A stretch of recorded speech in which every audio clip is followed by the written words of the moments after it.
اور فی الحال انہیں وہ نہیں مل رہا۔ میں فی الحال کا لفظ اس لیے استعمال کر رہا ہوں کہ ابھی بھی دن باقی ہیں اور عمران خان صاحب نے 26 نومبر تک کا ٹائم دیا ہے۔ 26 نومبر تک کا ٹائم عمران خان صاحب نے کیوں دیا ہے؟ اس کے پیچھے موقع بھی ہے ان تمام لوگوں اور طاقتوں کے لیے جو پاکستان کو کنٹرول کر کے بیٹھے ہوئے ہیں اور پاکستان کا گلا گھونٹا ہوا ہے، جس کی وجہ سے پاکستان کی اکانومی جو ہے وہ گھٹ رہی ہے۔ ان کے پاس موقع ہے کہ وہ عمران خان کے نکلنے سے پہلے کوئی سلوشن اس کا نکالیں اور وہ عمران خان صاحب کو بتائیں۔ تو عمران خان صاحب اسلام آباد میں ایک جلسہ کریں، یوم تشکر کریں، پورے پاکستان کو اسلام آباد میں اکٹھا کریں، وہاں پہ اناؤنسمنٹ کریں اور پھر بیٹھ کے معاملات کو طے کر لیں۔ چاہے یہ معاملات اسمبلی کے اندر بیٹھ کر طے ہوں، چاہے یہ معاملات اسمبلی کے باہر بیٹھ کر طے ہوں۔ کچھ چیزیں ہیں جو عمران خان صاحب کی ڈیمانڈز ہیں جو پوری کرنی پڑیں گی، ان کے مطالبات ہیں۔ نمبر ایک تو یہ ہے کہ جو ایلفی لگائی گئی ہے پی ڈی ایم کو، یعنی وہیں آپ کو پتہ چل جائے گا کہ سیاست کے اندر اس وقت بھی اسٹیبلشمنٹ کا کردار ہے یا نہیں ہے۔ اگر تو وہ اپنے آپ کو باہر کرتے ہیں تو فوری طور پہ پی ڈی ایم کو جو ایلفی لگی ہے وہ ایلفی نکال دی جائے گی۔ ایلفی نکلتے ہی پی ڈی ایم کی جو اتحاد ہے وہ تاش کے پتوں کی طرح بکھر جائے گا اور یہ حکومت گر جائے گی۔ اس حکومت کے گرتے ہی نئے الیکشن کی طرف جانے کا راستہ کھل جائے گا۔ الیکشن کی تاریخ اور اس کی یقین دہانی پر یا تو تاریخ دے دی جائے گی یا اس کی یقین دہانی کروا دی جائے گی۔ تو پھر عمران خان صاحب کی ٹیم جو ہے وہ حکومتی ٹیم کے ساتھ مذاکرات کرے گی، چاہے وہ مذاکرات اسمبلی کے اندر ہوں یا اسمبلی کے باہر ہوں، اور اس کے نتیجے میں اگلے انتخابات کے لیے موڈیلٹیز اور جو چیزیں ہیں ان کو طے کر لیا جائے گا۔ صاف بات ہے کہ الیکٹرانک ووٹنگ مشین کو رد کیا جائے گا، اس کو حصہ نہیں بنایا جائے گا۔ صاف بات ہے کہ اوورسیز پاکستانیوں کو ووٹ ڈالنے کا حق نہیں دیا جائے گا۔ لیکن عمران خان صاحب کا ایک بڑا درینہ مطالبہ ہے کہ الیکشن کمیشن جو ہے اس کو تبدیل کیا جائے، یعنی چیف الیکشن کمشنر ان کو کسی صورت قبول نہیں ہے اور صاف اور شفاف انتخابات کے راستے میں وہ ایک بڑی رکاوٹ ہے۔ لہذا یہ معاملہ جو ہے اس کے اوپر عمران خان صاحب کو اور جو حکومتی جماعتیں ہیں ان سب کو بیٹھنا پڑے گا۔ ایک اور یہ ہے کہ ویسے تو فوج یہ کہتی ہے کہ ان کا سیاست سے کوئی تعلق نہیں ہے، لیکن میرے خیال میں فوج کا سیاست سے گہرا تعلق ہے اور فوج کا سیاست سے تعلق اتنی جلدی ختم بھی نہیں ہوگا اور نہ وہ ختم کریں گے، مگر یہ تاثر بنانے کی کوشش کی جائے گی کہ فوج کا سیاست سے تعلق نہیں ہے اور فوج اپنے آپ کو اس عمل سے باہر رکھے گی اور باہر رکھنے کا فیصلہ کر رہی ہے۔ تو ایک بڑا اچھا فیصلہ ہوگا، لیکن اس کے لیے بہت کچھ ثابت کرنا پڑے گا۔ نمبر ایک یہ ثابت کرنا پڑے گا کہ ایلفی نکال لی جائے۔ پی ڈی ایم کی جو اتحاد ہے پی ڈی ایم کا وہ تاش کے پتوں کی طرح بگڑتا ہوا آپ کو دکھائی دے گا، تو سمجھ لیجئے گا کہ پھر جو ادارے ہیں یا اسٹیبلشمنٹ ہے انہوں نے اپنے آپ کو اس سارے عمل سے باہر نکال لیا ہے۔ جس وقت آپ پاکستان کو الیکشن کی طرف جاتا دیکھیں تو پھر آپ سمجھ لیجئے گا کہ ادارے اپنے آپ کو باہر لے جا چکے ہیں۔ ابھی تک تو جو چیزیں کنٹرول ہو رہی ہیں، میں کبھی نہیں مان سکتا کہ پی ڈی ایم کی یہ جماعتیں جن کی نہ ایک دوسرے سے شکل ملتی ہے، نہ حرکتیں ملتی ہیں، نہ نظریات ملتے ہیں، نہ سوچ ملتی ہے، یہ مل کر ایک حکومت چلا سکتی ہیں۔ ان کو ملایا گیا ہے اور ملا کر ایک حکومت بنائی گئی ہے اور حکومت چلانے پر مجبور کیا جا رہا ہے۔ اب کچھ لوگ جو ہیں وہ میثاق پاکستان کی بات کرنے لگ پڑے ہیں کہ ایک میثاق پاکستان کیا جائے۔ کبھی میثاق جمہوریت ہوتا ہے، کبھی کوئی میثاق ہو جاتا ہے، کبھی کوئی میثاق ہو جاتا ہے۔ اب ایک نیا مذاق کیا جا رہا ہے۔ میرے خیال میں اگر میثاق پاکستان کیا جائے تو اس میں پاکستان کی فوج کا پاکستان کی سیاست سے کردار ہمیشہ کے لیے ختم کر دیا جائے، کیونکہ جب تک سیاست میں فوج کردار ادا کرتی رہے گی تب تک بار بار آپ کو اس طرح کے میثاق کرنے پڑیں گے اور ایسے فارمولاز آپ کو دینے پڑیں گے لوگوں کی ناراضگی ختم کرنے کے لیے۔ لہذا فوج کا سیاست سے کردار ختم ہونا نہایت ضروری ہے۔ ہاں یہ ضرور ہے کہ فوج کی جو انسٹیٹیوشنل میموری ہے، جو ایک پورا کا پورا ایک ریکارڈ ہے، اس کو استعمال کیا جائے، فوج سے فائدہ اٹھایا جائے۔ عام معاملات کے اندر مشاورت بھی کی جا سکتی ہے، داخلی اور خارجی معاملات کے اندر دنیا بھر کی افواج جو ہیں وہ اپنے ممالک کے جو سربراہ یا حکومتیں ہیں ان کی مدد کرتی ہیں، تو فوج یہاں مدد کر سکتی ہے۔ لیکن انتظامی معاملات ہوں، حکومت کے معاملات ہوں، کرپشن کے اور احتساب کے معاملات ہوں، سیاستدانوں کو دبانے کے معاملات ہوں، حکومتیں بنانے یا حکومتیں گرانے کے معاملات ہوں، ان سے فوج کو باہر رہنا چاہیے۔ اور ماضی میں بدقسمتی سے فوج ہمیشہ سے اس کا حصہ بنی رہی ہے۔ تو یہ بڑے فیصلے ہو رہے ہیں۔ اس کی ایک اور جو نظیر ملتی ہے اور ایک اور جو اس کی مثال ملتی ہے وہ ہے جی ایک اور خبر میں، اور وہ یہ خبر ہے، خبر چھپی ہے جناب اے آر وائی کے اوپر کہ بیلٹ پیپرز کے لیے بھی کاغذ حاصل کر لیا گیا ہے۔ یہ بہت فائنل مراحل میں یہ چیزیں ہو رہی ہوتی ہیں۔ اس کا مطلب ہے پاکستان الیکشن کی طرف جا رہا ہے۔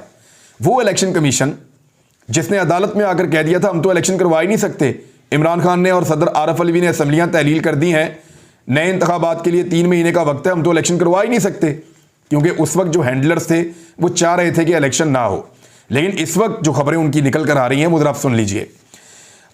ذرائع کا کہنا ہے کہ عام انتخابات کے لیے غیر حساس مٹیریل بھی خرید لیا گیا ہے، بیلٹ پیپرز کے لیے کاغذ بھی حاصل کر لیا گیا ہے، انتخابات کے لیے مٹیریل کی پرنٹنگ جاری ہے، جبکہ حلقہ بندیاں بھی مکمل ہو چکی ہیں، انتخابی فہرستیں اپ ڈیٹ ہو چکی ہیں، پولنگ سٹاف کا تمام ڈیٹا، پولنگ سٹیشنز کتنے ہوں گے اور کہاں کہاں ہوں گے، سب ڈیٹا تیار کر لیا گیا ہے۔ ذرائع کا کہنا ہے کہ انتخابی عملے کی تربیت کی تیاری بھی مکمل کر لی گئی ہے، RMS کے استعمال کی حکمت عملی پر بھی جو اس کو مرتب کر لیا گیا ہے، اور ROs اور ڈپٹی ROs کی فہرستیں اور ڈیٹا تیار کر لیا گیا ہے۔ سرکاری افسران کی لسٹیں بھی 3 ماہ پہلے طلب کر لی گئی تھی، یعنی اب وہ الیکشن کمیشن جو چند ماہ پہلے کہہ رہا تھا کہ ہم الیکشن کروا ہی نہیں سکتے اس وقت، اب وہ پوری طرح سے الیکشن کے لیے تیار ہے۔ گو کہ ابھی الیکشن کا جو صحیح ٹائم آنے میں 10 مہینے باقی ہیں، لیکن الیکشن کمیشن کا یہ کہنا ہے کہ اب ہم الیکشن کروا سکتے ہیں، اور ہم الیکشن کروانے کے لیے آج بھی اعلان ہوتا ہے تو مکمل طور پہ تیار ہیں۔ تو یہ اشارے ہیں جن کو آپ سمجھ سکتے ہیں کہ پاکستان اب کس سمت میں اور کیسے بڑھے گا۔ ایک اور بہت زبردست خبر ہے، مجھے آپ کو دینی ہے وہ خبر۔ بلاول بھٹو زرداری نے مریم اورنگزیب کا ریکارڈ توڑ دیا۔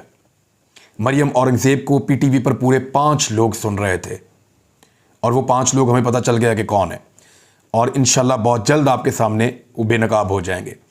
لیکن بلاول بھٹو زرداری کو 40 سے 45 لوگوں نے PTV پر سنا ہے، یعنی اس کی پریس کانفرنس کو 40 سے 45 لوگ براہ راست پاکستان ٹیلی ویژن کے اوپر دیکھ رہے تھے۔ اب یہ ریکارڈ PMLN کیسے توڑے گی؟ اس ریکارڈ کے لیے PMLN کا کون سا ایسا وزیر ہے جو سامنے آئے گا؟ کیونکہ بلاول نے بہت بڑی مشکل پیدا کر دی ہے کہ مریم اورنگزیب کا ریکارڈ 9 گنا زیادہ ویورشپ لے کر توڑ دیا ہے، یعنی 40 سے 45 کے بیچ میں یہ نمبر موو کر رہا تھا، کبھی 45 تک جاتا تھا، کبھی 40 تک آتا تھا۔ تو لائیو اتنے لوگوں نے پاکستان ٹیلی ویژن پہ بلاول بھٹو زرداری کو آن لائن دیکھا ہے۔ لیکن پھر ہوا یہ کہ اسی وقت عمران خان صاحب کی تقریر آ گئی۔ صرف جو میرا اپنا YouTube چینل ہے، 6 گھنٹے کے بعد کا یہ ڈیٹا میں آپ کو بتا رہا ہوں، اس پہ بلاول کو 6 گھنٹے گزرنے کے بعد 116 لوگ دیکھ چکے ہیں، جبکہ عمران خان صاحب کو 175,000 لوگ دیکھ چکے ہیں، 1,75,000۔ یہ صرف میں اپنے چینل کی بات کر رہا ہوں، میرا چھوٹا سا چینل ہے۔ باقی عمران خان صاحب کو ملینز کے اندر لوگوں نے دیکھا ہے اور لگاتار ان کو سن رہے ہیں۔ تو یہ عمران خان کا مقابلہ کیسے کریں گے سارے مل کے؟ میں تو حیران ہو جاتا ہوں دیکھ کر۔ تو ایسے میں بہت مشکل ہے کہ یہ اتنے آرام سے الیکشن دیں گے۔ ابھی تھوڑی سی کھچڑی پکے گی، تھوڑی سی چیزیں ہوں گی، لیکن وہ شہباز شریف صاحب نے ایک جملہ کہا تھا بڑا مزیدار، اور وہ جملہ مجھے ہر ایسے موقع پر شہباز شریف صاحب جب بھی ایسی کسی مصیبت میں یا چیزوں میں پھنستے ہیں تو مجھے وہ جملہ یاد آ جاتا ہے۔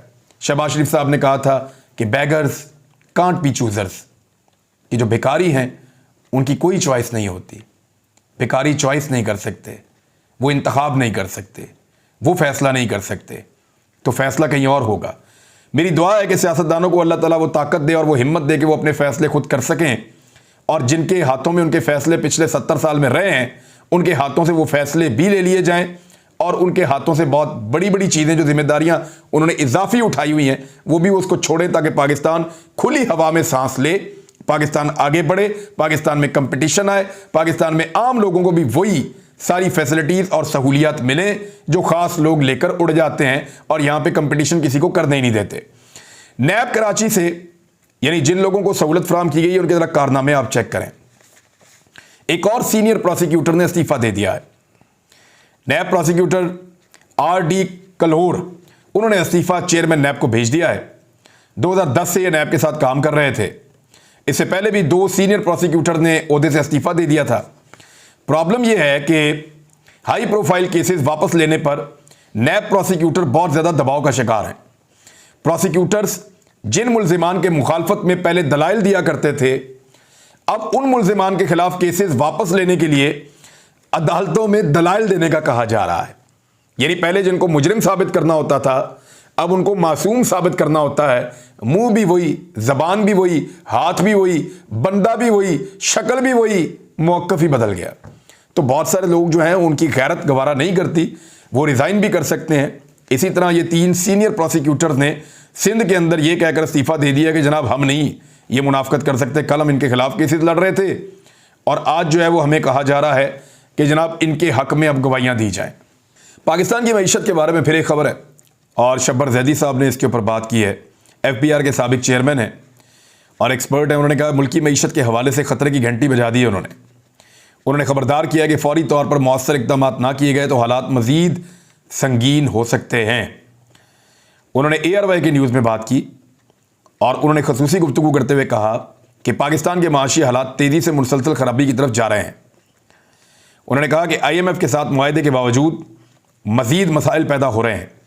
پاکستان میں ٹیکس کی کلیکشن کم ہوئی ہے جس کی وجہ سے IMF ناراض ہے.